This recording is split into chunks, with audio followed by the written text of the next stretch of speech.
¿Qué tal, Martín? Buenos días, gracias por el llamado. No, muchas gracias a usted, doctor. Porque está bueno comenzar a entender, falta unos cuantos días todavía para que asuma la presidencia, pero podemos ir analizando aquello que ya propuso públicamente, que es privatización de las empresas que hoy están en manos del Estado, las empresas como medios públicos, YPF, que me parece que es la gran gallina de los huevos de oro, ¿no? La que todos van a venir a buscar. Pero, ¿qué imposibilidades se pueden encontrar o qué obstáculos en realidad se pueden encontrar normativamente hablando para privatizar empresas públicas? Bueno, ahí hay que hacer una distinción preliminar entre los diferentes tipos de empresas públicas que hay. No todas las empresas públicas están sujetas a un mismo régimen jurídico. Por darles dos ejemplos fáciles y que más se escucharon en estos días. Radio Televisión Argentina, que es el combo de Canal 7 con Radio Nacional, es una sociedad del Estado. Ese es el tipo societario. Las sociedades del Estado no admiten en principio ninguna participación de privados, y en ese caso habría que dictar una ley desafectándolas de la calidad de sociedad del Estado, es decir, convirtiéndolas en, por ejemplo, sociedades anónimas, y a partir de que se convierta en una sociedad anónima sí se podría vender las acciones que representan la propiedad sobre esa sociedad. Claro. En el caso del YPF es un poquito más complicado, porque YPF es una sociedad anónima, es una sociedad comercial común, en la cual hay un 51% de acciones que son estatales, pero ese 51% de acciones está repartido. Un poquito más de esa mitad son del Estado Nacional, y entonces eventualmente a través de una ley se podría autorizar que el Estado Nacional venda esa parte de las acciones, pero la otra, un poquito menos de la mitad de ese 51% total que es estatal, pertenece a las provincias. Claro. Y entonces el Estado Nacional en principio no podría forzar a las provincias a vender las acciones que tienen en YPF. Claro. Es decir, podría vender lo que le corresponde al Estado Nacional únicamente. Exactamente. También va a necesitar de que se lo apruebe el Congreso. En principio, todas estas medidas requieren ley porque, por ejemplo, en el caso particular de YPF, usted recuerda que YPF fue sujeto en su momento a una expropiación. YPF era una empresa que estaba privatizada, pertenecía al grupo Repsol, y el Estado Nacional, a través de una ley, se quedó con el 51% de las acciones y luego lo repartió. Una parte se le quedó al Estado Nacional y otra parte fue cedida a las provincias. Entonces ahí se necesitaría modificar esa ley original de la expropiación de YPF. Claro. Y en el caso de, por ejemplo, Radio Televisión Argentina, esa empresa, esa sociedad del Estado, fue creada con la ley de medios en la segunda presidencia de Cristina Kirchner. Y en ese caso sería necesario modificar los artículos pertinentes de la ley de medios. Claro. Ahora, había una discusión que se daba en torno al ámbito parlamentario de que, la ley de expropiación, no recuerdo si surgió después, establecía que se necesitaba 2/3 partes del Congreso para poder venderlas. Ahora, hay algunos que analizaban y decían, como no está en la Constitución, podemos con una ley por mayoría simple derogar esa normativa y con otra ley privatizarla. ¿Eso es posible? Sí, mire, esto fue una idea que, cuando durante las presidencias kirchneristas comenzó un proceso de reestatización de varias empresas y de varios sectores económicos, se les ocurrió para tratar de proteger e impedir una futura reprivatización, establecer estas cláusulas que existen para varias empresas públicas. De una eventual privatización necesitaría 2/3 de los votos en el Congreso. El problema es que el Congreso no puede, a través de una ley, modificar las mayorías que la Constitución establece que son necesarias para aprobar una ley.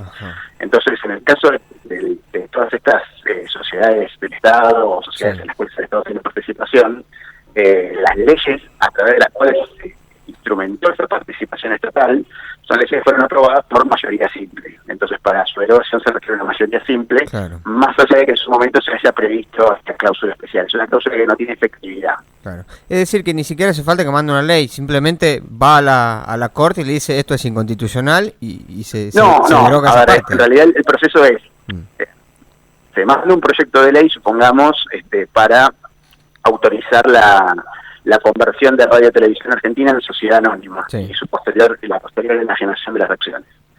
Esa ley se aprueba con una mayoría simple, en cada una de las cámaras, se tiene que dictar esa ley.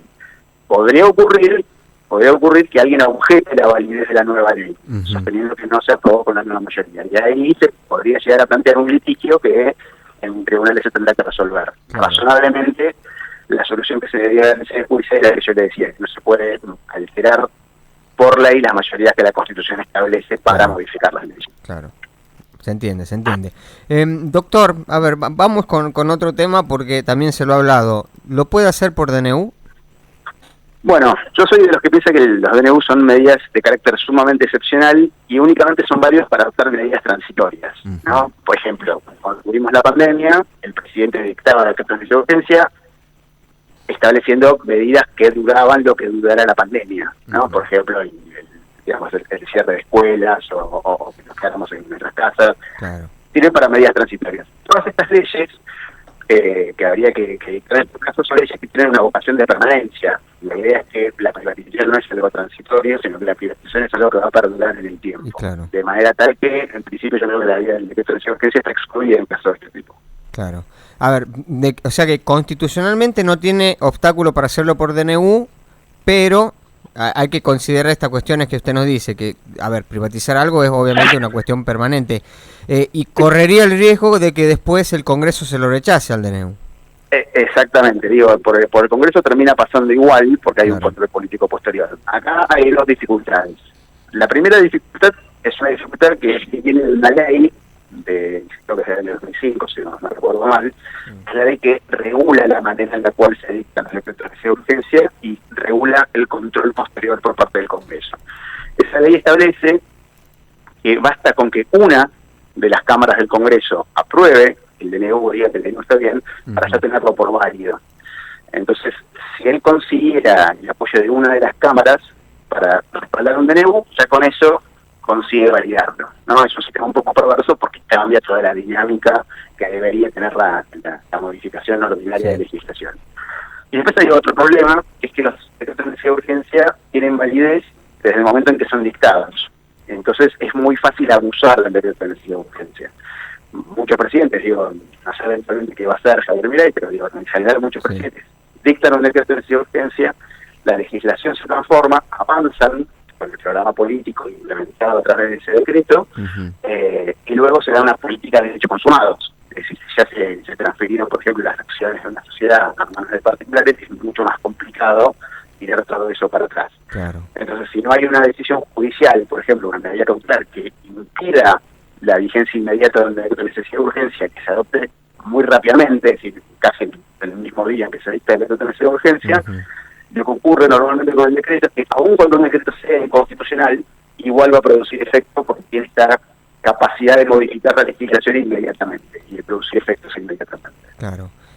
Doctor, quiero volver a YPF porque quizás es el caso más complejo, ¿no? Estamos en litigio por la expropiación, se había dictado un fallo contra Argentina por 16.000 millones de dólares que ahora se pone en suspenso, pero a cambio de que Argentina ponga en garantía el paquete accionario que tiene de YPF. Digo, esa situación de litigio que claramente, a ver, por lo menos la interpretación que hago yo, este holding extranjero está buscando quedarse con las acciones de YPF, ¿no pone en riesgo sus intenciones de privatizar? Es decir, si está en litigio Argentina, ¿cómo puedes vender esa empresa? Bueno, ahí esto se lo voy a plantear con un ejemplo más cotidiano, ¿no? Muchas veces pasa que en una familia mueren los padres, quedan dos hermanos y los dos hermanos se llevan mal. Sí. Y entonces empieza un litigio por lo que era la casa de los padres. Y en algún momento aparece un comprador interesado. Y si la oferta del comprador le sirve a los dos hermanos deciden igual vender la casa de los padres y cada uno se queda con la mitad de lo que vale la casa. Claro. Probablemente en ese tipo de situaciones pase algo parecido. Digamos, creo que YPF es lo bastante interesante como para que un eventual inversor del sector energético esté dispuesto a solventar parte del costo vinculado con este litigio internacional, o quizás el mismo litigante internacional quiera recuperar parte de la empresa, ¿no? Es otra posibilidad. Así que, si bien es cierto que es una cosa más en la que hay que pensar a la hora de la privatización, no creo que el litigio sea un obstáculo irremontable. Claro, es decir, podría directamente arreglar con a quien se le debe y decirle, bueno, te cambio acciones por la deuda. Claro, digamos, se incorpora un elemento más en un eventual esquema de privatización. Claro. Pero volvemos al principio, necesita de una normativa que lo avale.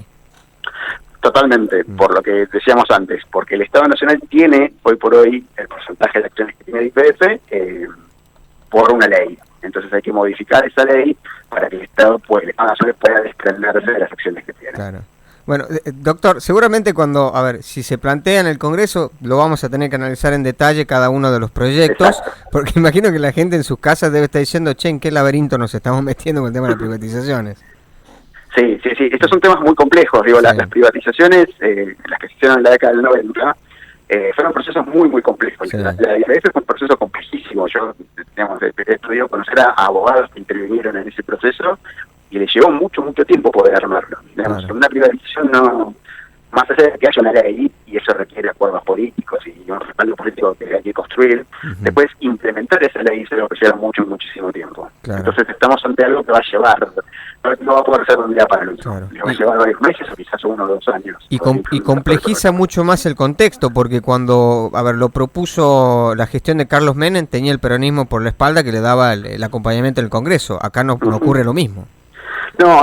Y además había, como usted dice, un contexto político distinto. Sí. En los primeros meses de la presidencia de Menem había acordado con Alfonsín, que Alfonsín, digamos, el radicalismo, Sí. también iba a apoyar una serie de leyes para facilitar la gestión. Y aparte ya durante el gobierno de Alfonsín ya había habido un proyecto para privatizar YPF, con lo cual ya había un cierto consenso político más amplio. Más allá del expolio que haya pasado específicamente en el momento de votar la privatización en los 90, existía un cierto consenso de abrir la puerta a la privatización. Como usted dice, la situación actual es un poco más complicada. Pero bueno, eso dependerá de cómo se desarrollen los hechos. Por supuesto. Doctor, muchísimas gracias por su tiempo. No, por favor, gracias a ustedes. Hablábamos con el doctor y profesor de Derecho Constitucional de la UBA, Pedro Caminos.